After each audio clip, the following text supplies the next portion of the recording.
Hey guys, Brad from Team Crimson here, and we are back. I just wanted to let you know that we are back, and we are back with a vengeance with this very first video with us being back after our break. And this one we are talking about the card restrictions, or rather, unrestrictions.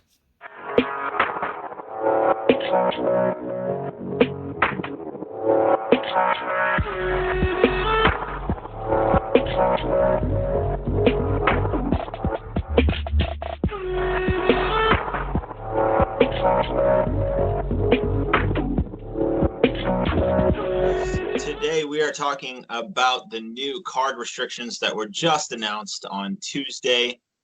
Today I've got with me No Skill Required Javier and just Zach. I'm glad that we dropped Zach break, by the way. I've been waiting for that for like ever. I just doing just Zach. Just. That's it. But yeah, that's what we're talking about today. We're talking about the card restrictions, or actually unrestrictions.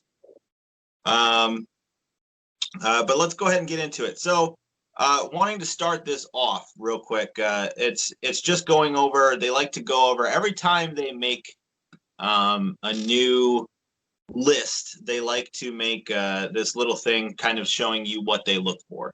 So the first things that they're looking for are reduce it, that in order to make, actually make a restriction.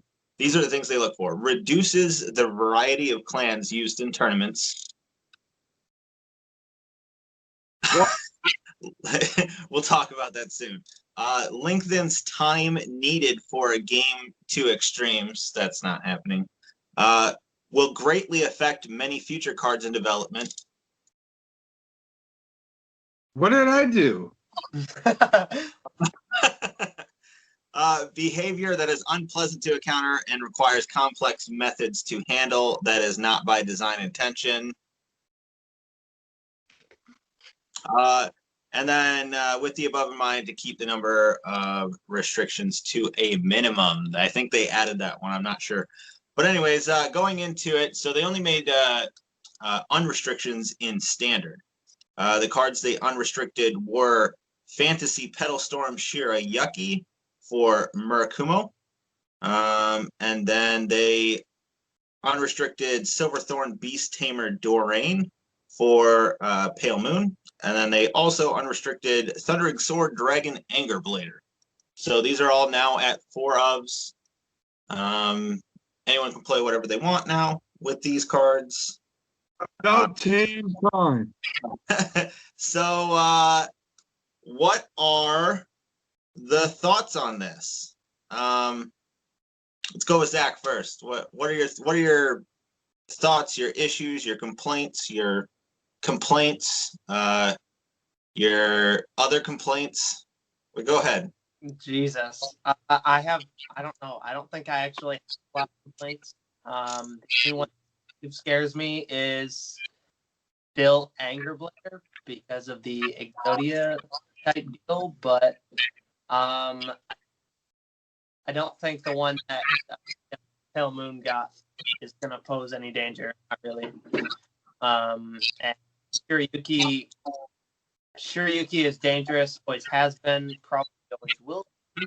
And obviously coming out with that new one in the clan selection that it has. It's another form of. So I kind of knew that coming. I think everyone did. But unless that deck is very good, I don't see Shirayuki causing any issues. I think what I'm really worried about is Anger Blader. Okay. All right. Yeah. Yeah, and we'll get into some other key elements here in a second. But yeah, just basically regarding these three cards. I'll get to you in just a sec, Javi. But yeah, in my opinion, Doraine's not going to do too much anymore. It would have been severely busted before, clearly, but I think now is the time they unrestricted, and it kind of. I don't want to say it doesn't matter, because it clearly does. It's a very good card, but I don't think it matters as much. It makes it very impactful. I think the clear ones right here are definitely Shirayuki and Anger Blader. Shirayuki, I don't know. I don't think it'll fit too well into Yasuie. Like I think clearly you can up its count from the 1 that you were at, but I don't think you're going to be maxing it out at 4. So Right. probably going to be playing 2 to 3. I'm not sure. And does that deck have issues with Soul already? Anyways, In a way, having played with Matt, it's grade 2. Yotogi is the on-play Counterblast Superior Call, Counterblast Soul Blast Superior Call, a copy of itself from deck. So that's 1. And then usually they don't get back until they do the Superior Ride, which is the following turn. But that still means on their entire turn, they usually don't have the soul in order to do that. And it'd be like they have 2. They would have 2. Takes away minus 5k from their board, and then they usually don't have a way to get it back anyway. To continue that soul, they'd have to re-ride, which is not fairly hard, but that they have to keep multiple 3s, draw that off of. Usually they play Nayudu Cloud, I believe that's what it's called, or what. It draws them cards, but then that's more grade 3s that they have to play. So it's kind of a rough area. It's in order to reduce their opponent and help them with guarding, they have to either deal with playing more 3s or now you do. So it's a really rough area, I do think. Okay. And then Anger Blader, I'm very familiar with. Anger Blader is going to. I see Anger Blader coming back with a resurgence as well, but I don't know if it's going to be in the top. I think it might be in the top 5, but like I don't know. I don't think it's going to be pose a problem to the main 2. In the meta right now. But Javi, your thoughts?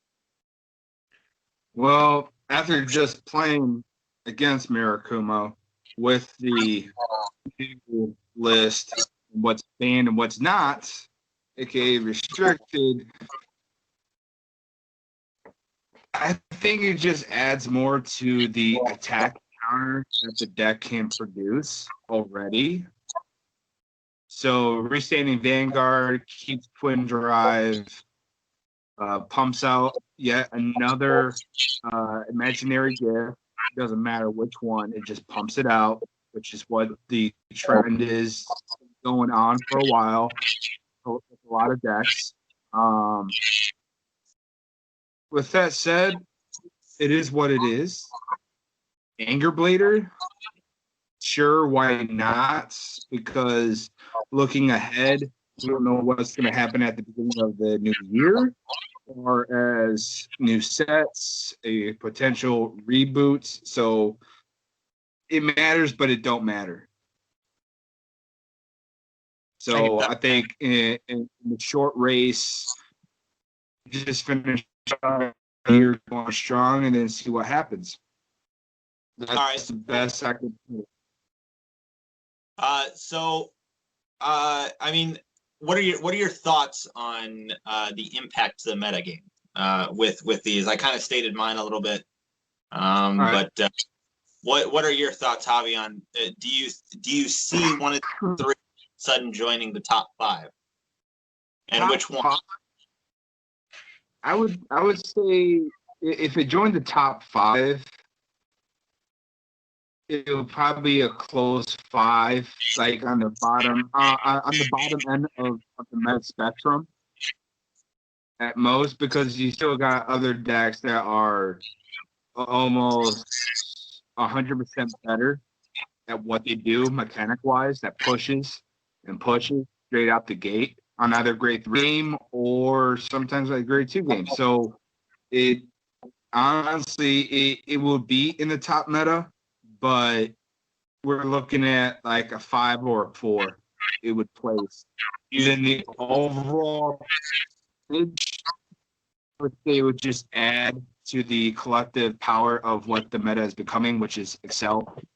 So, Do you see these two joining, like specifically Murakumo and Tachikaze? Do you see both of them or just one of them? I see. If I had to pick between Murakumo or Takakazi, I would say more than later with Takakazi. Okay. So, All right, Zach, what are your thoughts? Impact on the meta. You know, the issue the issue is with Blader. I don't know what they had that synergizes well with Anger Blader, the new sport they got, Guy Emperor. I'm sure it's good. I'm sure they get stuff to help multitask. There's not a whole lot that can actually hardcore support it, but there are some cards, new cards that will help make Anger Blader even more consistent, especially Prison Bird. See, then consistency-wise, then possibly for Anger Blader specifically, because I mean, even back in the day, before it got hit, it obviously had its nickname of the deck in Vanguard.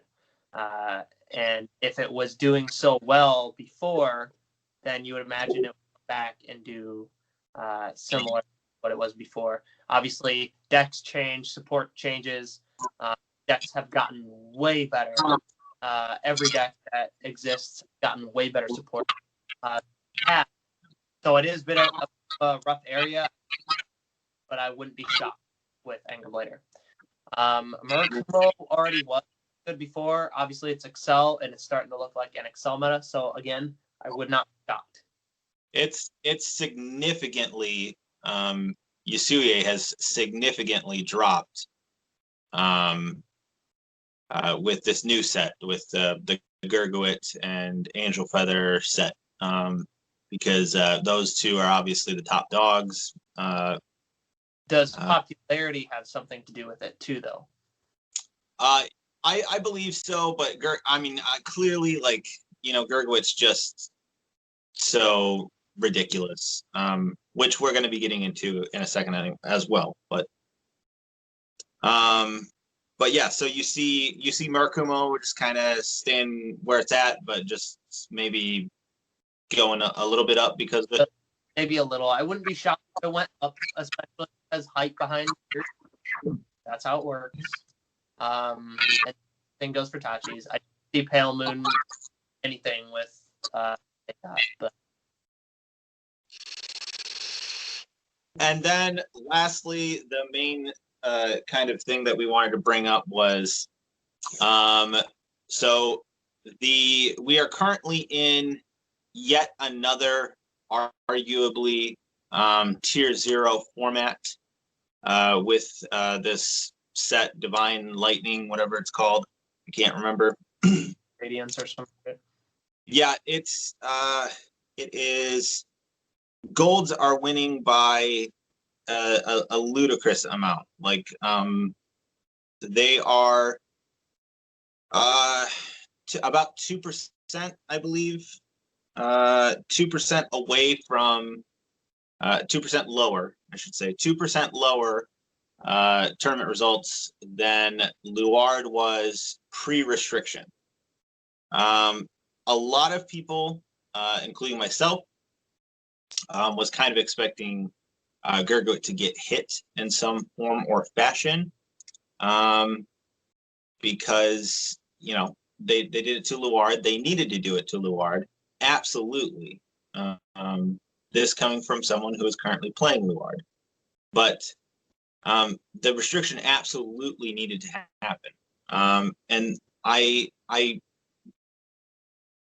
don't understand what the thought process was with not hitting Gurguit. We already have quite a few Bermuda cards that have been revealed. Definitely Bermuda is going to be ridiculous too. So I don't know if they're counting on that, but you know, it's still an issue, and it's still an issue that needs to be addressed. And rather, in my feeling, I think they're letting Golds get away with it because of my dog, sorry, because of the complaints that was levied at Shadow Paladins. What are you guys' thoughts? I would say, yeah. I figure it's because they don't want to lose money. I mean, that's the big one. A big, arguably huge thing with why they wouldn't. On top of that, we were speculating in the group, and we said that unrestricting everything that they did, basically wiping the slate clean, the restriction lists, as well as not clan that possibly needed to be hit,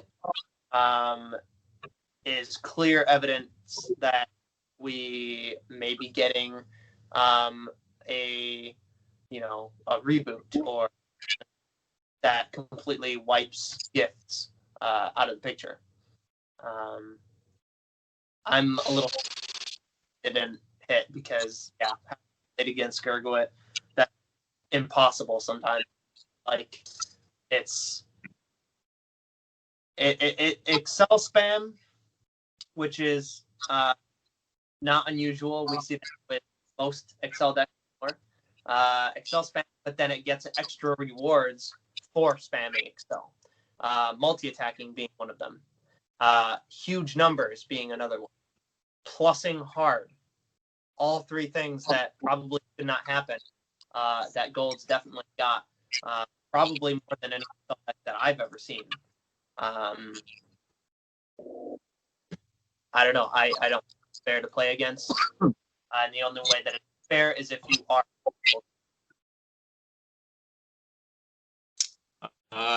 Javi, thoughts?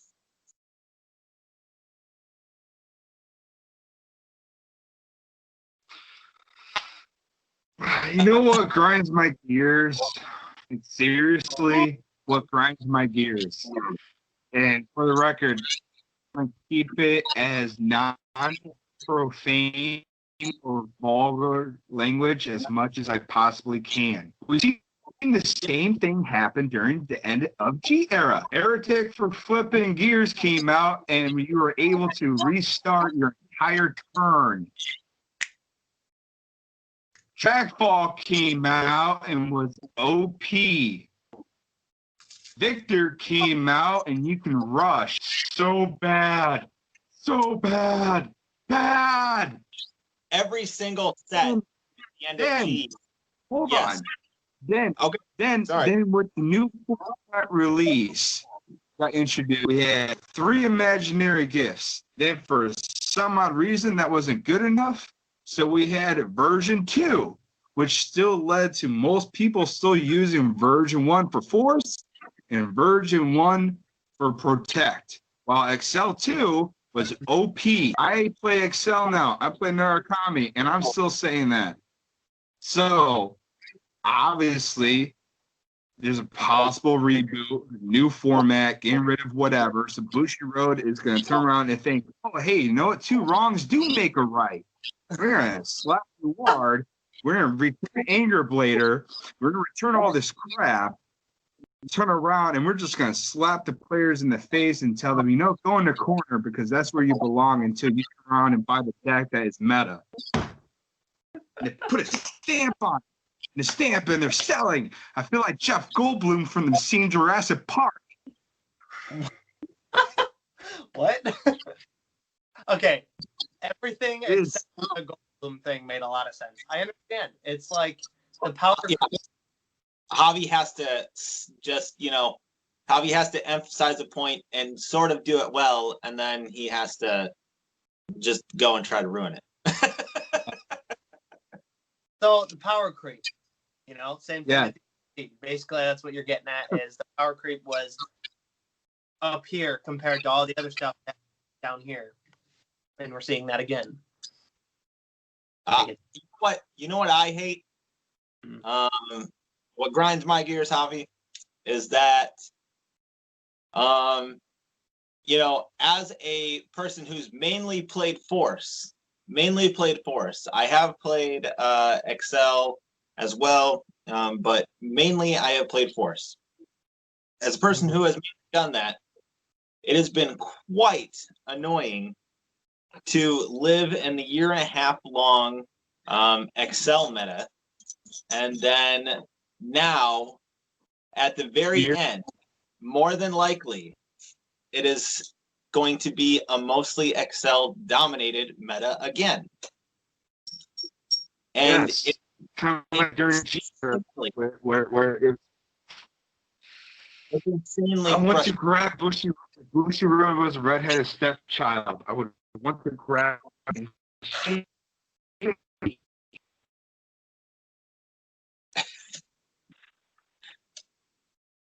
All right, so yeah, so it's quite annoying, but yeah, let's go ahead and wrap this one up. That's that way, how can give out his percent opinion uncensored. what? My opinion uncensored with cuss words. So I don't want the kids watching this at home. Be up and say, you too much profanity. I'll be like, A fully uncensored, unrated version will appear on YouTube later. No, it won't. But yeah, I can that's it. create a channel. I'm gonna be hobby talk card games, and it will be called, you know what grinds my flipping bird out of the cage talk lingo. Anyways, that is it for us from Team Crimson. We will be coming back at you later in the week with a meta-analysis video. So that's it from us. Thanks, Zach and Javi, for joining us, and we will see you guys next